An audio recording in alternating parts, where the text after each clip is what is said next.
In a world where the speed of screens dictates the rhythm of life, have you stopped to ask what it means to be human?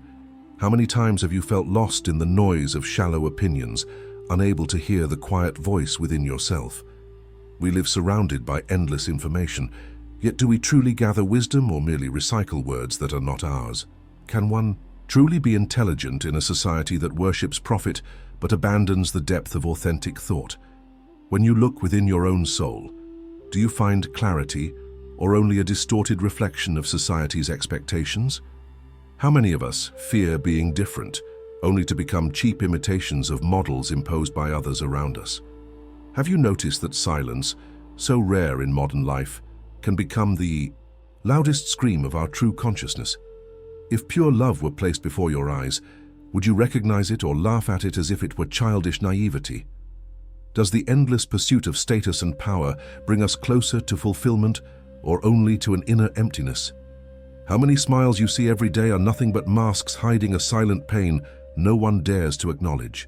Have you ever wondered if pure kindness still has a place in a world where malice is considered intelligence? Which is worse, being naive enough to suffer for believing, or becoming so cold that you no longer feel anything? What if true madness were not losing reason, but daring to be good in a world that treats goodness as weakness? Could it be that our haste to judge others is just a desperate attempt to avoid facing our own hidden truth? Modern loneliness is not being without people, but being surrounded by them and still remaining unseen inside. How many times have you worn masks just to be accepted, forgetting the true face that quietly lives within you? Isn't it terrifying to realize that many live like characters in someone else's play, never writing their own story? In the darkness of routine and collective cynicism, can a single spark of authentic hope still survive within us? This shared space is more than words. It is a shelter where your mind can finally pause, breathe, and reflect. And here, recalling the haunting pages of Dostoevsky, we realize, perhaps the idiot is not him, but all of us. To understand the idiot, we must first confront the paradox of innocence. Is it strength or is it fragility? Prince Mishkin embodies the raw transparency of a soul, untouched by malice, and that is his greatest danger. In a society built on manipulation, his sincerity appears as madness, exposing the cruelty of the so-called sane. Imagine walking into a room where everyone wears masks, and you, alone, decide to stand with your face uncovered. That is Mishkin, a man who dares to reveal his heart only to be wounded by those terrified of real authenticity. His honesty disrupts the comfortable lies others cling to, and they label him an idiot for refusing to conform. How many times in your own life have you been punished for speaking truth where silence would have been safer? Perhaps you remember moments when kindness was mistaken for weakness, leaving you feeling out of place. Society often teaches us to sharpen our words as weapons, yet mocks the one who speaks gently with compassion. Is it possible that what we call idiocy is in fact the last remnant of innocence in a corrupted civilization? Mishkin's vision of the world is not clouded by cynicism. He sees people as souls, not as tools or obstacles. That is why his presence is both magnetic and unbearable. He reflects back to others the truth they fear most. Standing near such purity forces others to confront the darkness they would rather ignore within themselves. The result is rejection, because it is easier to mock the light than to admit the shadows that control our lives. We laugh at the one who loves sincerely, but inside we secretly envy the courage to love without conditions. His so-called foolishness becomes a mirror of our cowardice, and that is why he disturbs the order of the crowd. Dostoevsky does not offer us a hero who conquers with strength, but one who reveals power through weakness. Mishkin's suffering becomes a lesson. Society fears innocence more than crime, because innocence cannot be bent. Have you noticed how truth, when spoken softly, often creates more chaos than lies shouted from the rooftops? That is because truth shakes the foundations of illusions that people desperately need to maintain their sanity. Mishkin's tragedy is not only personal, it is a reflection of every society that destroys what it cannot explain. Think of the prophets, philosophers, and visionaries who were exiled, mocked, or executed for speaking truth. Socrates crucified Christ, even modern whistleblowers, each was seen as dangerous for refusing to follow lies. Mishkin joins this lineage, not as a genius of intellect, but as a genius of sincerity in an age of corruption. His naive love collides with a world addicted to power, and in that collision we see the anatomy of collapse. Dostoevsky forces us to ask, is society sick because it rejects truth, or is truth unbearable in a sick society? The idiocy is not in Mishkin's heart, but in the blindness of those who despise him for what they secretly lack. And yet, within that blindness, Dostoevsky reveals the seed of our modern tragedy, still alive in our own world. We too mock what is pure, celebrate what is cynical, and call this inversion of values a mark of intelligence. Thus, the first warning emerges. Perhaps our modern world is not advanced, but simply a more efficient cruelty. If Mishkin is a mirror of innocence, then the society around him is a theater of masks built on fragile illusions. Each character in the novel becomes a living metaphor of how people protect their wounds by inflicting new ones. The manipulator needs deception, the proud need applause, and the wounded need to wound others to feel alive. Mishkin, standing among them, is like a candle in a storm, fragile yet revealing what the darkness tries to hide.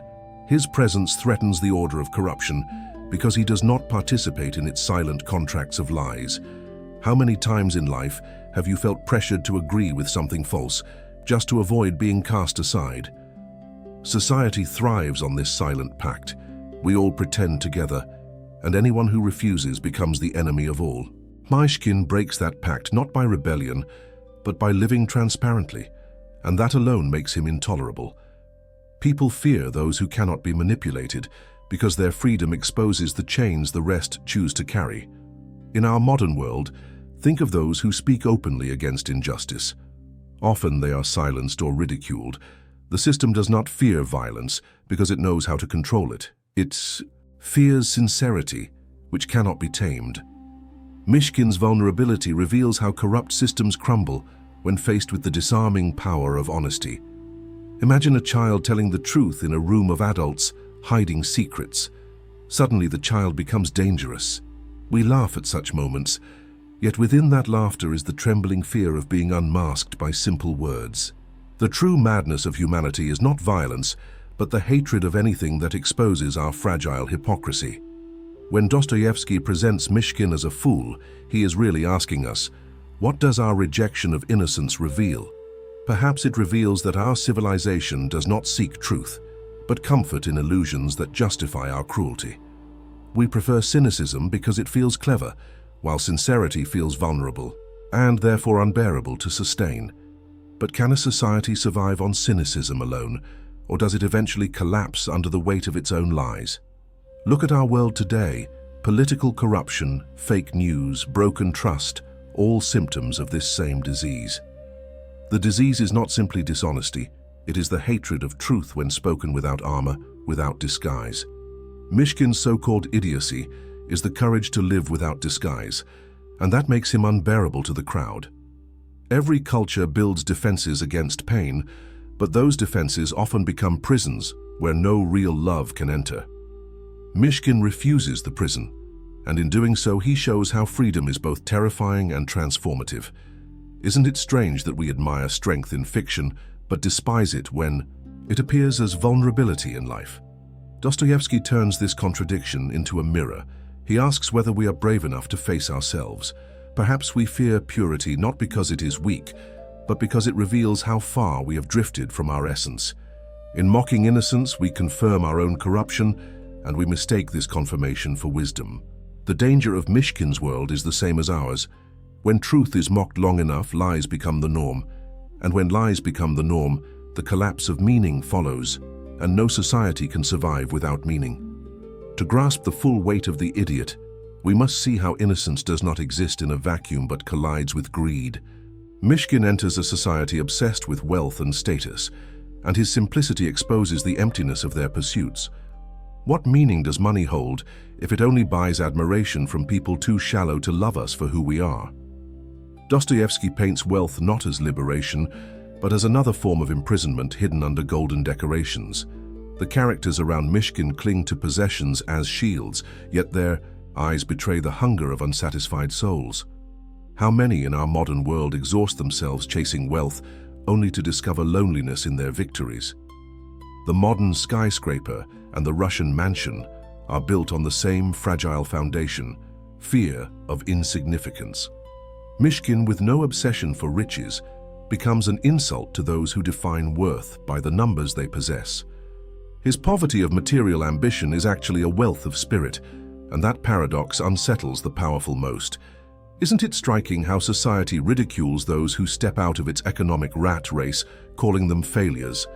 Yet, secretly, many envy those who refuse to sacrifice peace of mind for endless competition and hollow applause. The tragedy is that envy quickly turns to hostility, for society punishes any model that threatens its illusions. Mishkin does not condemn wealth, but his very existence questions its ultimate meaning, and that is unbearable. Imagine being told that the life you sacrificed everything for, status, pride, admiration, was built on sand. That realization does not free people, it terrifies them, for it means they must face their wasted years.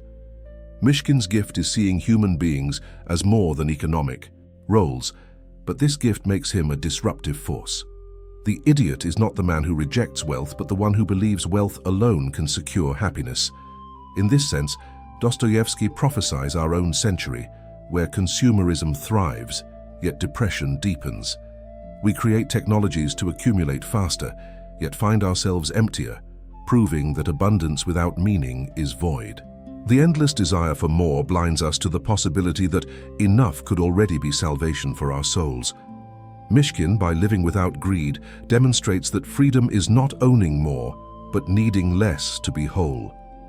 This freedom terrifies those chained to possessions, for it reveals their prison is self-imposed and unbreakable. How often have you seen people defend harmful systems simply because they fear losing their fragile security?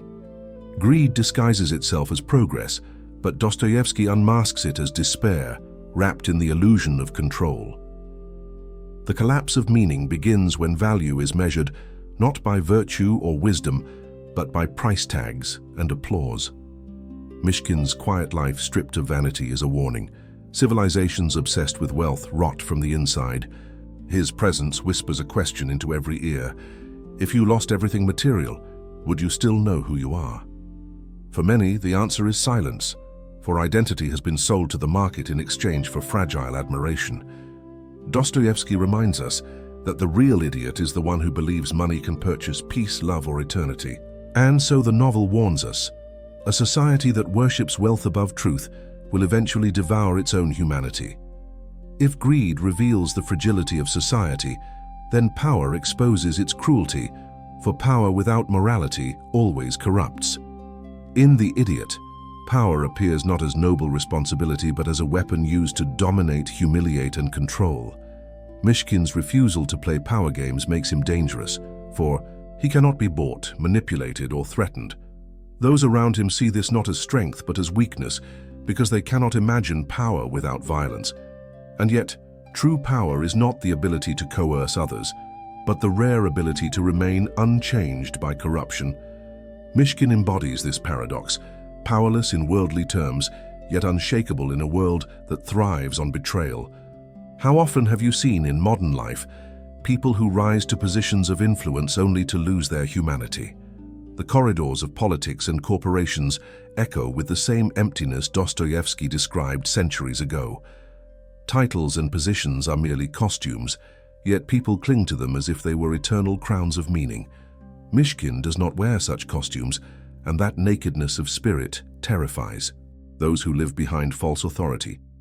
It is easier to mock him than to face the truth.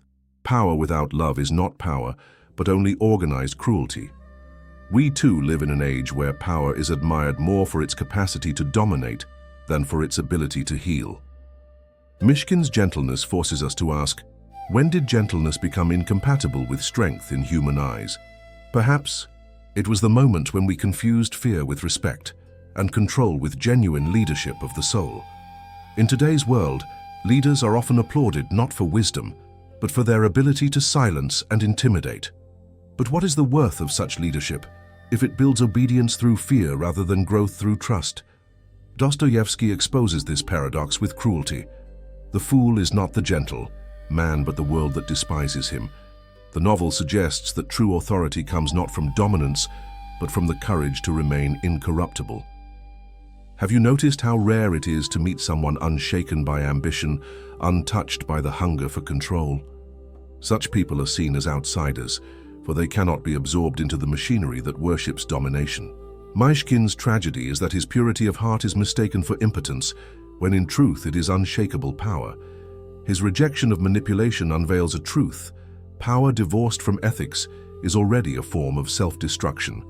The powerful in the novel unravel because their force is hollow, while Myshkin endures because he is whole. In our society, we too measure success by how many bow down, rather than how many rise up through our presence.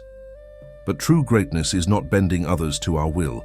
It is creating spaces where others can flourish freely. Myshkin's so-called weakness is the very medicine our world refuses to swallow, preferring poison disguised as power.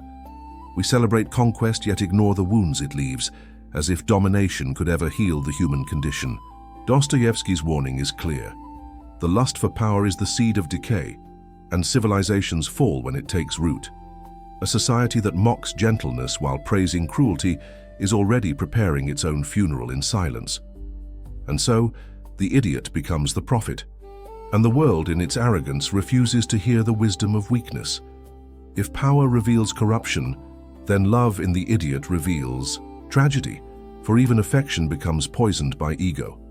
Dostoevsky does not present love as a gentle escape, but as a battlefield where desire and purity collide violently. Myshkin loves with innocence, yet his love is constantly misinterpreted as weakness, pity, or naive foolishness. Those around him are unable to believe in selfless affection, for they only know love as possession and control. Isn't it painful to see how even today people confuse love with ownership, chaining others to their expectations? Myshkin gives without demanding, but this gift becomes unbearable for those who cannot imagine love without gain. His tenderness exposes the transactional nature of their desires, and they retaliate by rejecting his sincerity. In this way, love becomes not a bridge, but a mirror, reflecting the corruption of those who cannot embrace it. How many times in life have you witnessed love turn toxic simply because one heart sought to dominate the other? Our society sings of love in songs and films, yet quietly trains us to see it as conquest rather than communion. Myshkin's tragedy is that his heart is too pure for a culture that mistrusts anything that cannot be exploited. His affection is a light, but those blinded by pride and fear interpret it as a fire meant to consume them. The novel reminds us that love without ego is so rare that when it appears, people mistake it for madness. Perhaps this is why genuine kindness often feels unsettling. It reveals how little of it exists within us. How often have you met someone whose gentleness made you suspicious, as if goodness itself must hide an agenda? Myshkin's love is precisely this kind of unsettling purity, making others laugh nervously or recoil in disbelief. Dostoevsky shows that society cannot handle love untainted by manipulation, for it undermines every false bond. When love is free, it destroys the economy of desire built on bargaining, jealousy, and desperate control. And so what should heal becomes a wound, not because of the giver, but because of the corruption of receivers. This paradox resonates with our own time, where vulnerability in love is mocked and detachment is praised as wise. People fear being seen as too soft, forgetting that true strength is measured by the courage to remain open. Myshkin's openness is punished because it reveals the cowardice of those who cannot risk being hurt for real love. And yet without this vulnerability, love becomes only a shadow, a transaction of comfort without transformation. The fool, then, is not the man who dares to love sincerely, but the one who reduces love to selfish calculation. How tragic that in both Dostoevsky's Russia and our own age, love is mistrusted the moment it ceases to dominate.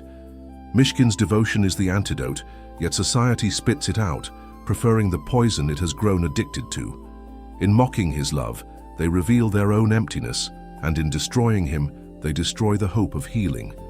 The warning echoes, When love itself is corrupted, no structure of society can endure without crumbling inside. What remains is a world where connection is shallow, affection is commodified, and loneliness becomes epidemic. And thus, Dostoevsky warns us, love without purity is no love at all, only a mask covering the hunger of despair. If love reveals tragedy, then suffering in the idiot reveals truth, for pain unmasks illusions that comfort hides. Dostoevsky does not romanticize suffering, but he shows how it strips away the masks people cling to for safety. Mishkin suffers not because he is foolish, but because his purity collides with a world allergic to authenticity. His pain becomes a lens, magnifying the cruelty of others, while also exposing the depth of his own humanity. Isn't it striking how suffering often becomes the most honest teacher, one we resist yet cannot escape? In our own lives, pain has the strange power to reveal priorities, breaking illusions we thought were permanent. We discover who we are not in comfort, but in the furnace of loss, rejection, and the collapse of false hopes. Mishkin's suffering is not a punishment, but a revelation. He suffers because he refuses to abandon sincerity. Many people numb their pain with distractions, yet pain unacknowledged grows into despair that corrodes silently. Dostoevsky insists that to avoid suffering is to avoid truth, for the two are inseparable in the human journey. Mishkin teaches that pain embraced with openness becomes transformative, shaping the soul into deeper awareness. How often do we see in modern culture the obsession with avoiding discomfort at any cost, even at truth's expense? We build industries around numbing, endless entertainment, consumerism, addictions, all shields from reality. Yet when the shield breaks, we discover that suffering we avoided has been patiently waiting for recognition. Mishkin lives without such shields, and his suffering becomes public, a scandal to those who hide behind smiles. His seizures symbolize this vulnerability, sudden collapses that reveal the fragility of body and spirit alike. Instead of compassion, society sees weakness, proving how blind it is to the universality of human fragility. How many times have you hidden your struggles because you feared being judged rather than understood?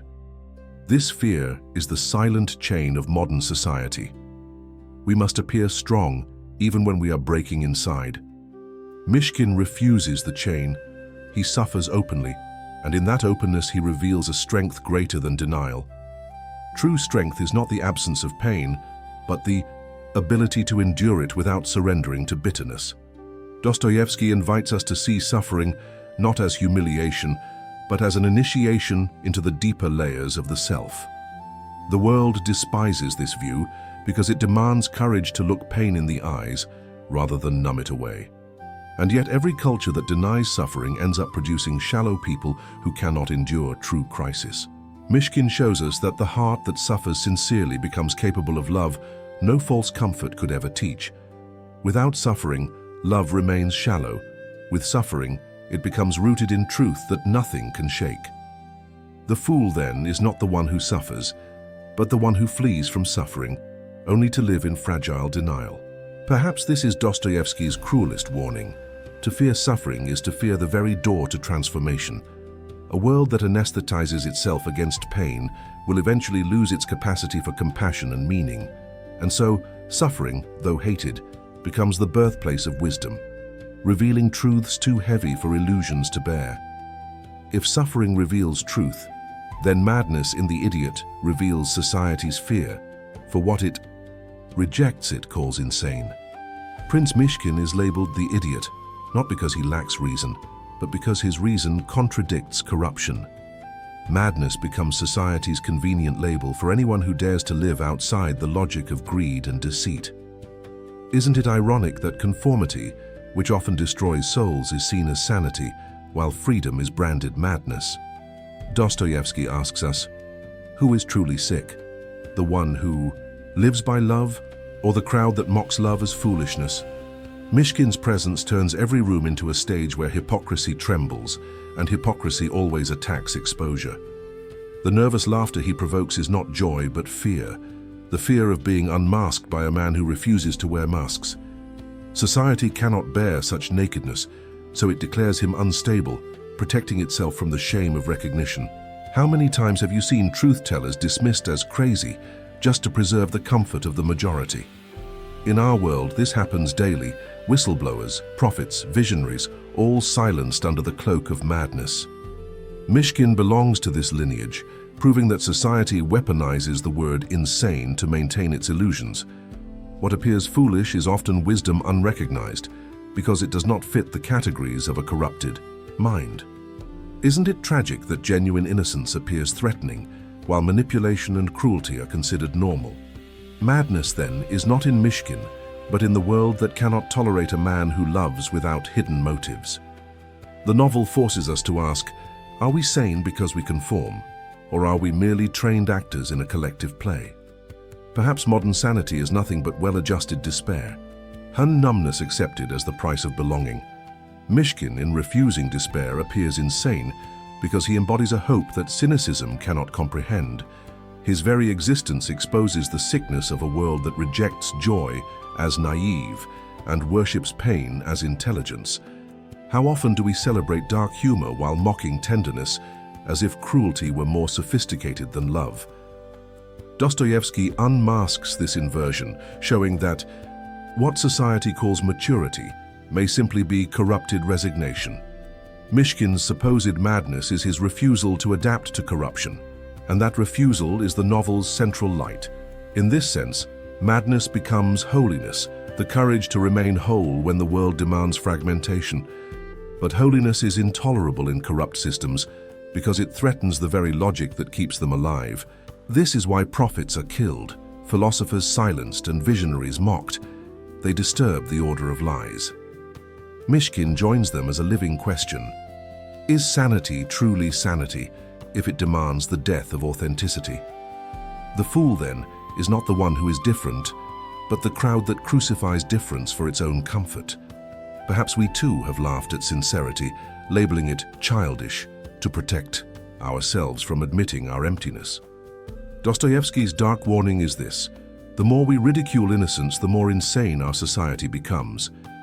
A civilization that mocks compassion is not advancing, it is descending proudly into the abyss of its own ruin. And thus, madness becomes the mask of truth, while society dances blind, convinced it alone is sane. If madness reveals society's fear, then beauty in the idiot reveals contradiction, for it both inspires and destroys. Dostoevsky famously suggests that beauty will save the world, yet in his novel, beauty often leads to ruin. Mishkin perceives beauty as purity of soul, while others reduce it to appearance, desire, and shallow attraction. This tension creates tragedy, because what should elevate humanity is reduced to another instrument of corruption.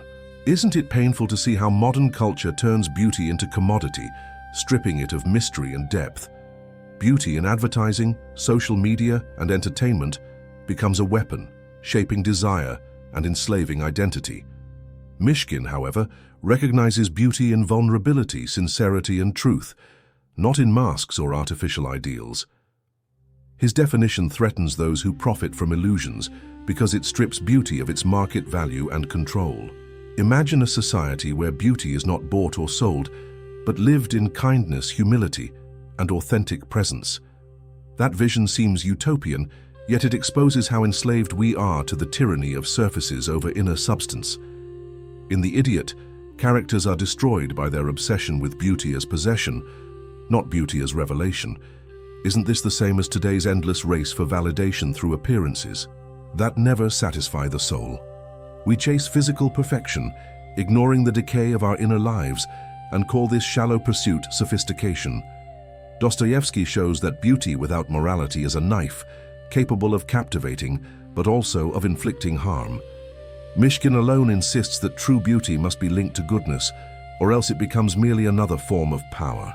How many times have we admired beauty while ignoring cruelty hidden behind it, pretending not to see the truth? In this way, beauty becomes dangerous because it blinds us to vice when wrapped in charm and elegance. Our culture repeats this error daily, idolizing celebrities, politicians, and influencers regardless of virtue. Beauty, divorced from ethics, becomes seduction. United with goodness, it becomes salvation. Mishkin embodies this truth, yet his voice is drowned by the shouts of those intoxicated by shallow desire. His appreciation for beauty is not desire to possess, but reverence for the divine spark within human souls. This reverence unsettles others because it cannot be controlled, purchased, or reduced to selfish gratification. Isn't it tragic that we find it easier to worship a flawless face than to honor a compassionate heart? Dostoevsky forces us to confront this paradox. Beauty can save the world, but only if it is bound to goodness. Otherwise, beauty becomes another idol, enslaving hearts instead of liberating them from the chains of vanity. Mishkin's vision of beauty is prophetic. He reminds us that true salvation begins where beauty meets virtue. Without this union, beauty becomes poison, and society will consume itself while applauding its own reflection. The danger is not beauty itself, but our blindness to its deeper meaning beyond desire and possession. And so, the idiot becomes the only one who truly sees beauty, while the wise remain blind in their arrogance. This is Dostoevsky's paradox. Beauty is salvation, but only if we dare to see with eyes unclouded by corruption.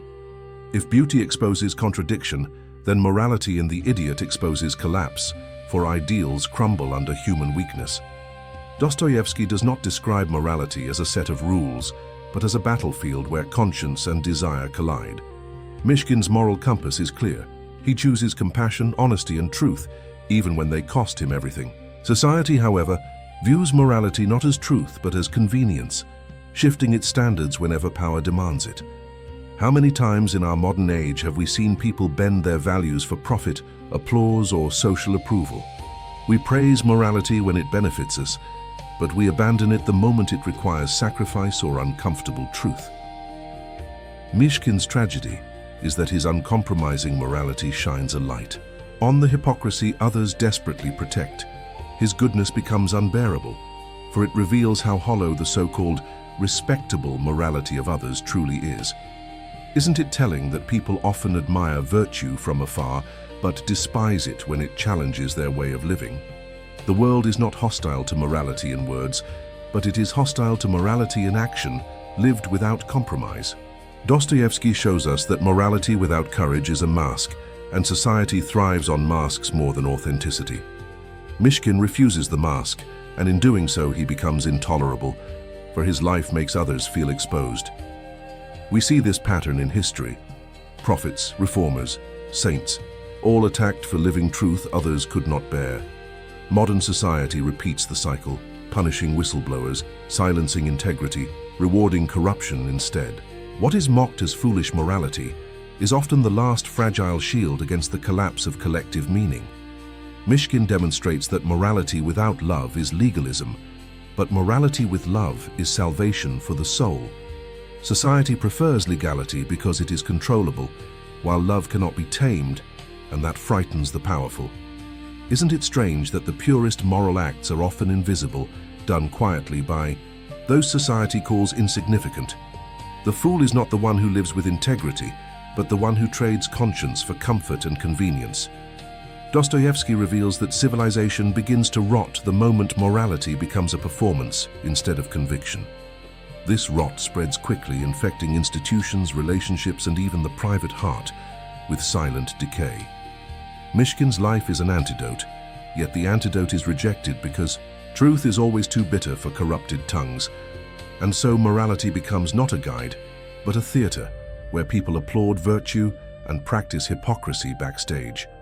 Our modern world repeats this theater daily, applauding justice in words while rewarding injustice in deeds.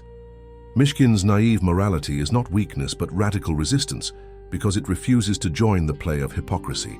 True morality is not about appearing good, but about remaining whole when everyone else fragments for survival. Society calls this idiocy because it cannot imagine integrity without reward or sacrifice without recognition. But Dostoevsky insists, without such fools humanity has no hope, for morality without love is only a mask. The novel forces us to ask whether we too have sold our integrity in exchange for the applause of the crowd. And if so, the dark warning is clear. Morality abandoned for convenience always leads to the collapse of meaning. If morality reveals collapse, then destiny in the idiot reveals inevitability, for innocence cannot survive corruption. Dostoevsky does not grant Mishkin a happy ending because his purpose is not comfort but awakening for the reader. Mishkin's downfall is the mirror we fear to look into, for it shows how society devours what it cannot understand. His fate is not accident but prophecy. The world cannot tolerate truth, purity, and love without attempting to kill them. Isn't it tragic that history repeats this cycle endlessly, as if humanity were addicted to destroying its healers? Socrates drank poison, Christ was crucified, countless prophets. Silenced, Mishkin joins this eternal chorus of martyrs. His end is not weakness but revelation, reminding us that light, though defeated, exposes darkness by its very fall. The so-called idiot becomes the ultimate seer, proving that truth shines brightest in the ruins of rejection. Dostoevsky does not let us escape with false hope. He confronts us with the weight of our own collective cruelty. Mishkin's silence at the end is louder than speeches, for it reveals the futility of innocence in a corrupt system. And yet, within that silence lies an unspoken question. Will we repeat the cycle or dare to break it?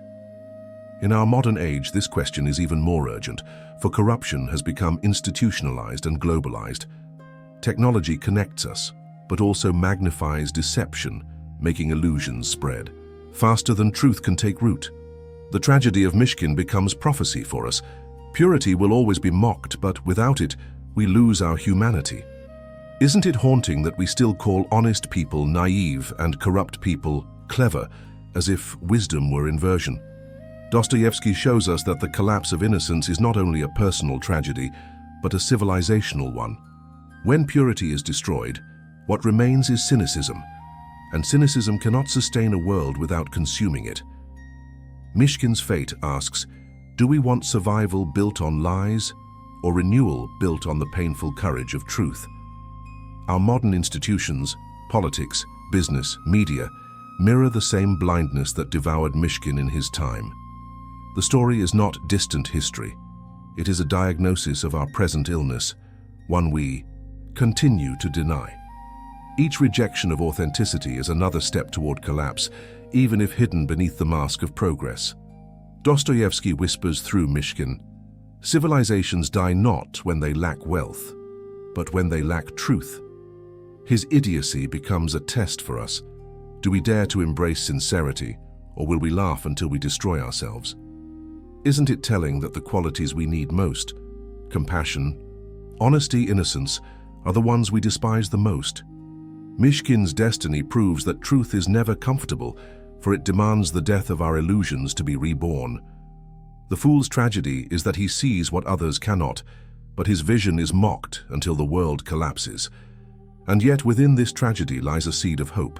Even in rejection, truth leaves behind an echo for the future. That echo becomes our responsibility, for every generation decides whether to repeat destruction or seek renewal. Dostoevsky ends with despair, but his despair is meant to awaken us, to shake us from numbness into awareness. And so, the final warning is this: unless we learn to honor innocence, love, and truth, we too are already doomed. Do not fear being different, for in a world addicted to masks, authenticity is the rarest form of courage. When society mocks your sincerity, remember that mockery is often the shield of those terrified by your truth. The strength of your heart is not measured by how well you dominate, but by how deeply you can still remain gentle. If you must choose between being clever or being kind, choose kindness, for cleverness without love is empty. Let suffering not harden you into bitterness, but refine you into wisdom that no illusion can take away. True wealth is not the accumulation of possessions, but the freedom to live without needing endless validation. Do not mistake noise for meaning. Silence often carries truths that words in their haste cannot fully reveal. When others laugh at innocence, know that their laughter hides fear of what they have lost and no longer recover. Beauty without goodness is an empty shell. Seek the kind of beauty that heals rather than the one that enslaves. Morality is not performance. It is the quiet strength to remain whole when compromise would be easier. If love feels dangerous, it is because real love demands the death of ego to allow the birth of something greater. Remember that what society calls weakness may be the very medicine it needs but refuses to swallow. Do not be ashamed of tenderness. Tenderness is strength refined, a flame that endures when violence burns out. Every time you reject hypocrisy, you plant seeds of truth, even if the soil of your world is not ready to grow them. Let pain become your teacher, not your jailer. Through it, you will discover the clarity that comfort cannot offer. When the world tells you to laugh at innocence, stand firm, for only innocence can save us from endless despair. Do not sell your integrity for applause. Applause fades, but the loss of the soul leaves an eternal silence. If people call you a fool for choosing compassion, wear the insult proudly, for you stand where truth still lives. Remember, civilizations collapse not from poverty of resources, but from poverty of meaning and love. And as you leave this reflection, carry within you the quiet certainty that you are not alone in this journey. Share your thoughts, leave your mark, and let this space continue to be a place where your soul feels seen.